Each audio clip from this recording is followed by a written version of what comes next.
Incidentally, the pianist, who is not identified, was our second wife, Madame Bugatska-Stein.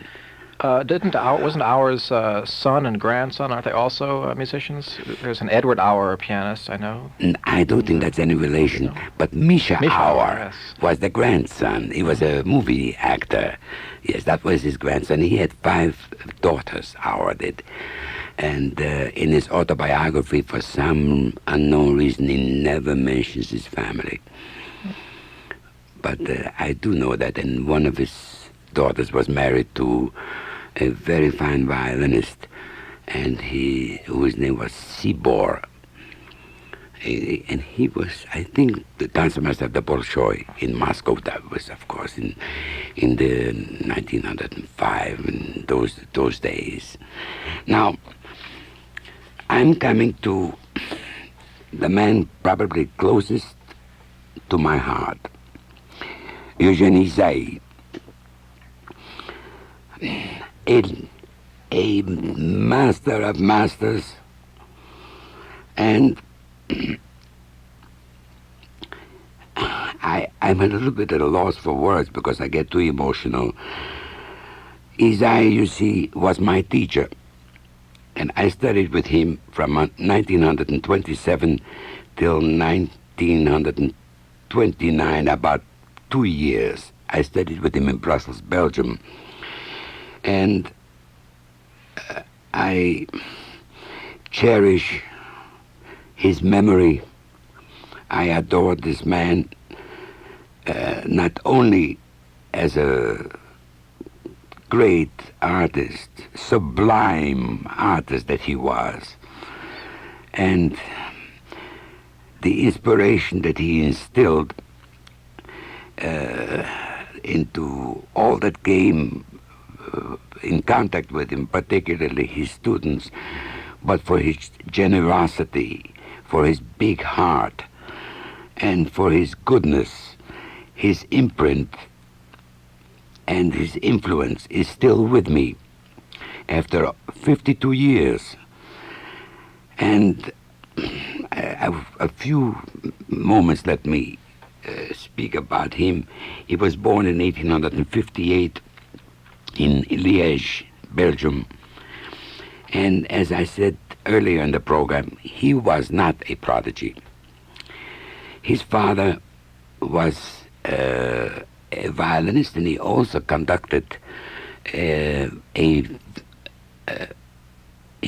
what we would call a vaudeville house. And usually Ysaÿe, as a little boy of 9 and 10, when Ysaÿe and Heifetz and Misha Elman were captivating audiences, selling out houses, he was playing in his father's orchestra to earn a few extra pennies to help the family. But he was an extraordinary talent.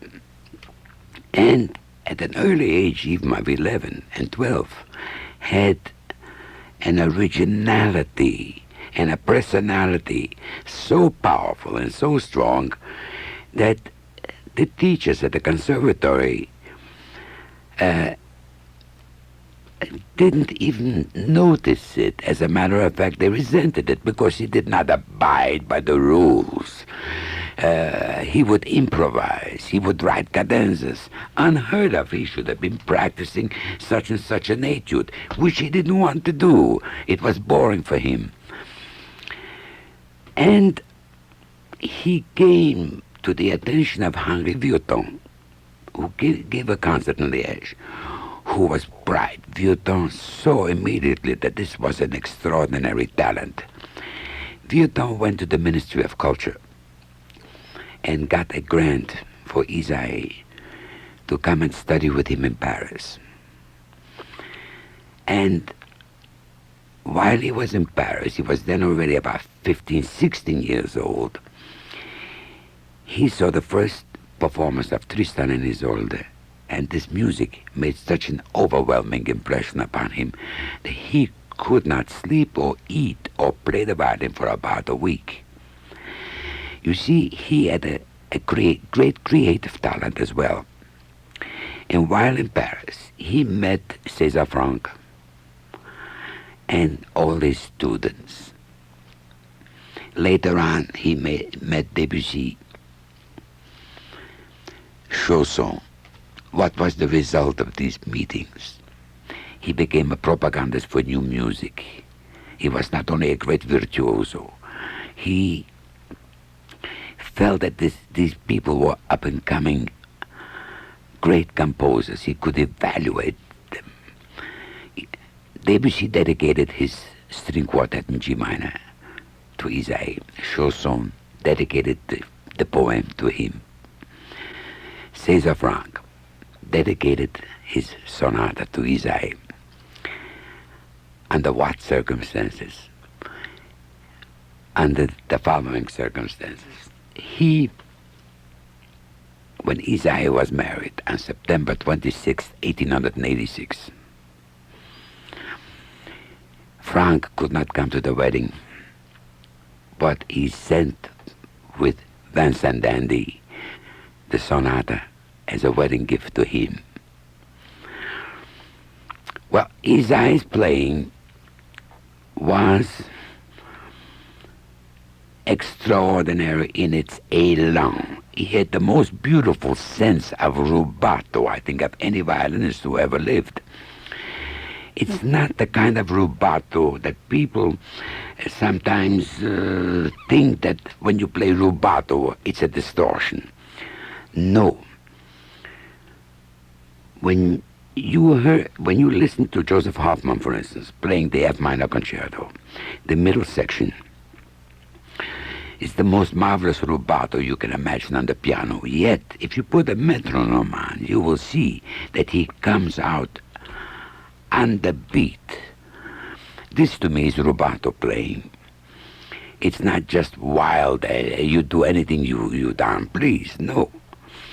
But Ysaÿe's sense of rubato and his poesy, his poetry, I don't think it's been equaled, this style of playing, and he instilled that in his students. Now, as a teacher, he was not really a pedagogue in the sense that we think of other teachers who lay down the rules. He was an inspiration. He was an influence. He always had the violin in his hand. And instead of accompanying on the piano, he accompanied everything on the violin and could play everything by memory. And if he wanted to illustrate the most difficult passages, he played phenomenally, even at the age of 69. He was the same. It's not funny, I never thought of it. He was the same age as I am now when I studied with him. And he composed a lot. He left us quite a legacy. He left us the 6 unaccompanied sonatas for violin, unaccompanied. And if I can put in a commercial plug for myself, I am honored and privileged that I gave the first performance of the 3rd sonata called the Ballade. I gave the first performance of it in Brussels on February the 23rd, 1928. That has become his most popular work. There are 28 recordings of it. That is not the most important thing of it. To me, this is a portrait of Ysaÿe's playing. And he has had a tremendous influence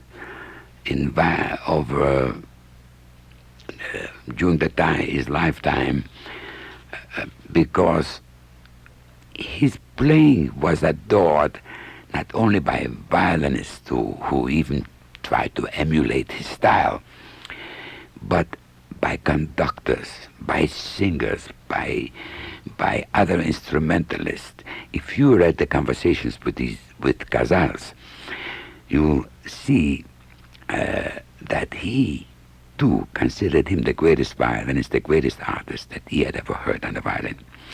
Now, he made a series of 12 recordings in 1912 in New York for Columbia. And I picked out one to play for the listeners this evening, which I think shows you his grandeur at fiddling, his sense of rubato. And it has one beautiful slow section where he uses what we call the white tone. It doesn't hardly vibrate, but there's so much expression, so much heart in this underplaying that it's a gorgeous record. I just love it. And it is a piece called the Rondino by his teacher, Vieuxtemps. Could we please listen to it?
Well, I hope that you found this playing as great as I described it. We are now going to play two fascinating recordings. This is the first record that Misha Elman ever recorded. And Mr. Elman, who was a very close and dear friend of mine, told me about this particular recording, which is most interesting. In those days, by the way, this was recorded in 1906 when Elman was 15 years old. And it is the garden scene from Faust, arranged by Wieniawski. It's part of the Faust fantasy by Wieniawski. And this is very funny in a way, because when they recorded then in those days, they would play into a horn which can best be described as really a megaphone. And it was difficult for this particular horn to pick up certain notes, particularly high notes of the violin. And the studio employed a man who was called the pusher. Now, it doesn't have the same connotation as what we think a pusher is today. His job was to stand behind the artist. And when he felt that the megaphone or the horn was not picking up the notes high sufficiently clearly, the pusher would then push the artist closer in to the horn, and if it was too loud, it pulled him back. Well, Mr. Elman said it was very annoying, particularly since Elman's way of playing was that he always swayed a lot, and the pusher had a hard time with him because he had to push him in all directions, you see. But for a young boy of 15, I'd like you to hear this beautiful violin playing. The famous Elman tone is already apparent even at that early age. Could we hear this, please?